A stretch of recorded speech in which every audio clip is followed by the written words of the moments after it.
Ensuite, le deuxième point, le vocabulaire en triathlon. On va commencer par la partie natation, la partie en eau libre. Vous allez peut-être vous faire coacher, vous rapprocher d'un club. Il y a quelques notions à bien connaître avant de passer dans les bassins. Et déjà, l'eau libre. L'eau libre, qu'est-ce que ça veut dire? C'est super simple. On est sur un milieu naturel, c'est-à-dire que ce soit du lac, de la rivière ou de la mer. La combinaison et la trifonction à pas confondre. La combinaison, on est plutôt sur une combinaison néoprène qui va servir à nager lors de vos compétitions généralement en eau libre. Et la trifonction, c'est la tenue de gala. C'est celle que vous allez mettre sous la combinaison néoprène, celle avec laquelle vous allez rouler et celle avec laquelle vous allez courir. La trifonction, elle vous fait toute l'épreuve. Le pull boy. Le pull boy, c'est un accessoire que vous allez utiliser lors de séances de natation. Il va vous permettre d'augmenter la flottabilité au niveau de votre bassin. Généralement, ou en tout cas pour les puristes, on va laisser les jambes tranquilles, ne pas battre des pieds et vous allez utiliser principalement le haut du corps, bien évidemment, pour vous propulser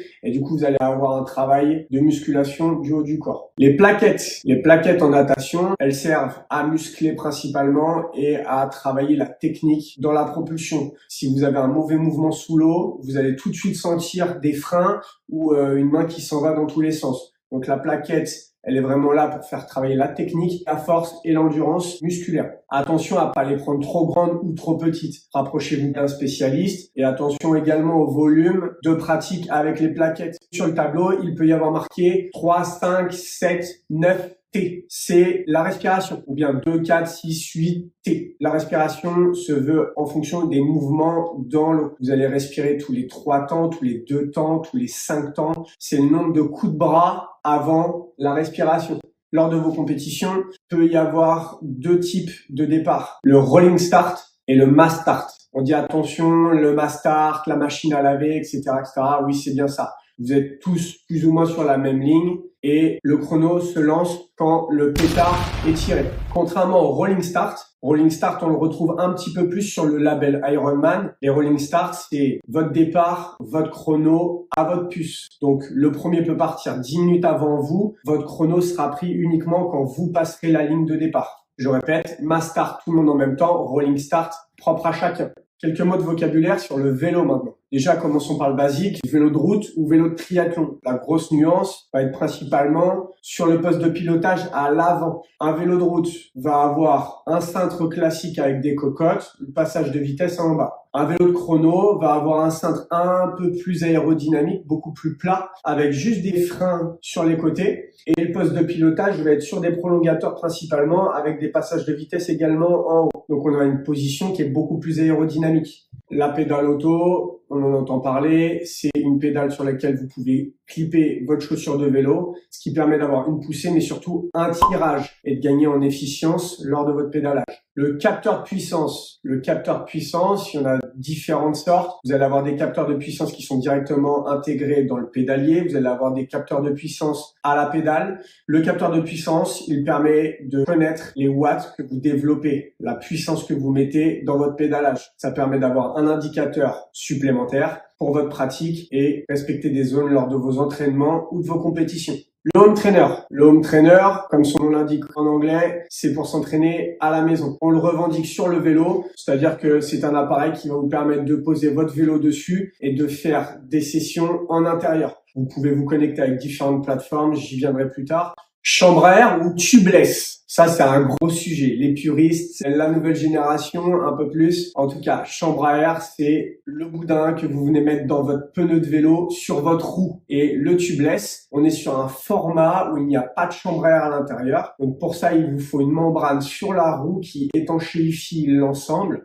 Vous mettez votre pneu par-dessus et à l'intérieur, il y a un produit, un liquide qui permet de faire pansement si crevaison. Ensuite, la partie mécanique, vous allez avoir le dérailleur, la cassette et le plateau. Le dérailleur, c'est le système qui permet de passer les vitesses à l'arrière sur votre roue. Vous allez avoir la cassette, c'est les petites dents que vous allez avoir qui sont fixées sur la roue. Donc une cassette, par exemple 10-30, ça veut dire que vous commencez à 10 dents tout à droite et vous allez finir à 30 dents tout à gauche. Et le plateau, c'est ce que vous avez devant au niveau de votre pédalier. Vous en avez un mono, vous en avez double et vous allez avoir triple plateau.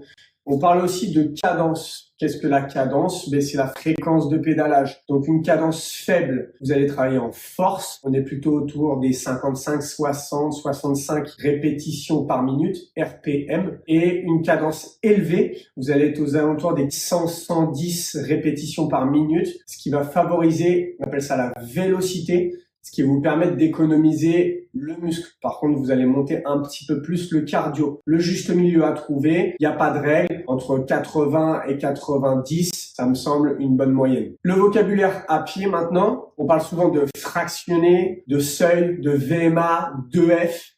La VMA, vitesse max aérobie, on est sur une allure qui est très rapide, qu'on peut tenir peu de temps. Le seuil. Alors, il y a différents seuils, les puristes reviendront vers moi s'ils veulent discuter de tout ça. Le seuil, on est sur plutôt une allure qu'on va pouvoir tenir sur un semi-marathon. Vous allez avoir l'endurance fondamentale. L'endurance fondamentale, c'est une endurance que vous pouvez tenir jusqu'à un ultra trail. C'est quelque chose que vous pouvez tenir vraiment très longtemps. C'est aisance respiratoire facile, pas de déchets au niveau du muscle, pas de déchets au niveau du cœur. On est sur quelque chose qui est vraiment très linéaire. On est au-dessus du footing. Le footing, on est sur quelque chose de très facile, quelque chose qui demande vraiment aucun effort. L'endurance fondamentale, on est sur quelque chose qui va travailler l'endurance légèrement au-dessus de ce côté trop facile. Le côté trop facile, on va être plutôt en Z1, zone 1. On est sur quelque chose de plutôt de récup active. Alors que l'endurance fondamentale, on va s'accorder plutôt à une Z2, zone 2, sur quelque chose qui va travailler notre endurance. On est sur un travail et non pas sur quelque chose de trop facile. Et ensuite, il y a le mot fractionner. Qu'est-ce que le fractionner? C'est de couper sa séance de différentes sortes. Vous allez avoir du fractionné rapide, du fractionné en côte, vous allez avoir du fractionné au seuil, du fractionné AVMA, bref. Fractionner, c'est couper sa séance avec des intensités différentes. La plupart du temps, on parle de fractionner avec des 30-30, 45-45, une minute, quelque chose de fractionné plutôt orienté VMA. Mais le fractionné au global, c'est couper sa séance avec différentes allures à l'intérieur. Ensuite, à pied, on parle aussi pronation, supination. J'y reviendrai dans d'autres vidéos. Peut-être que je trouverai un magasin dans lequel vous expliquez tout ça. La pronation, écrasement de vos chevilles et de vos malléoles vers l'intérieur. Un pronateur va user la chaussure sur l'extérieur au niveau du talon, mais va user sur l'intérieur, sur le devant du pied. La supination, on n'est pas sur une usure de chaussure uniquement au niveau du talon. On est sur une usure de chaussure extérieure complète, même sur l'avant du pied. Donc attention à pas confondre. Pronateur intérieur, supinateur extérieur, universel ou neutre. On est sur quelque chose qui va être au milieu, une usure plutôt médio-pied. D'un point de vue général au triathlon, vous allez avoir aussi d'autres mots de vocabulaire. Vous allez avoir le porte-dossard. Le porte-dossard, il est très important et il y a une règle à ce porte-dossard. Il doit être 3 points. 3 points, c'est-à-dire que vous devez avoir 3 points d'ancrage sur votre dossard. Les arbitres vont vous bloquer si vous avez un porte-dossard que 2 points. Donc, prenez soit des épingles à nourrice avec vous, soit achetez-vous un porte-dossard. Vous allez avoir une dizaine, une quinzaine d'euros chez tous les spécialistes. Mais j'insiste, le triathlon, c'est propre à ce sport. Porte-dossard, 3 points. Au niveau des distances, vous allez avoir beaucoup de mots de vocabulaire par rapport à ça. Vous allez avoir le XS, le S, le M, le L, le XL. Vous allez aussi avoir d'autres termes avec le format olympique, le DO 750, le Half Ironman, le 70.3. Vous allez avoir le full, vous allez avoir le Ironman. Alors, je vais essayer de remettre un peu de clarté là-dedans. Quand on dit un format XS, S, M, L, XL, là, on est sur le mot de vocabulaire utilisé par la Fédération française de triathlon. Ces formats sont rattachés à des distances ou à des labels. Le S, appelé aussi format sprint, on est sur une courte distance. Le M, on est sur une moyenne distance. On appelle aussi le M format olympique. C'est le format que vous avez vu aux Jeux Olympiques où Cassel-Beaugrand, Léo Bergère et Malombardi se sont illustrés. On est sur un format qui va se finir avec un 10 km à pied. Il y a une particularité, à Deauville par exemple, il y a un DO 750. C'est un M avec peu de nage. Donc c'est un distance olympique DO 750 de nage. Ça, c'est pour ouvrir le triathlon et pour pouvoir faire découvrir au plus grand nombre parce que la natation, c'est généralement le sport qui est un frein à cette discipline. Donc DO 750, c'est un format, on finit par un 10 km, mais on n'a que 750 mètres de natation au lieu des 1500 sur un format olympique classique.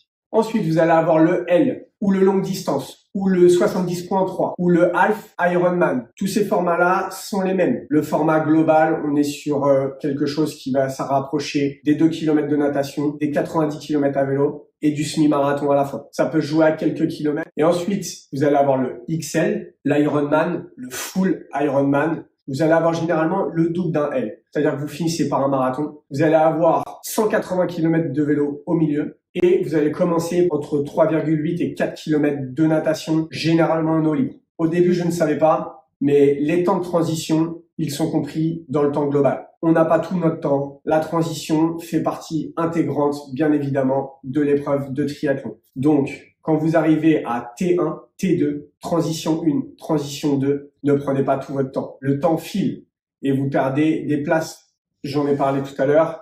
Dans la transition, il y a les zones de transition. On appelle ça T1, T2 pour aller plus vite, mais c'est zone de transition 1, zone de transition 2. Le passage de la natation au vélo et du vélo à la course à pied. Selon vos envies et votre pratique, T1 et T2 peuvent se faire plus ou moins rapidement. Donc, si vous visez de finir l'épreuve, prenez votre temps, hydratez-vous, mangez, séchez-vous. Si vous visez une place et un chrono, alors là, je vous conseille vivement de travailler la T1 et la T2 lors de vos entraînements.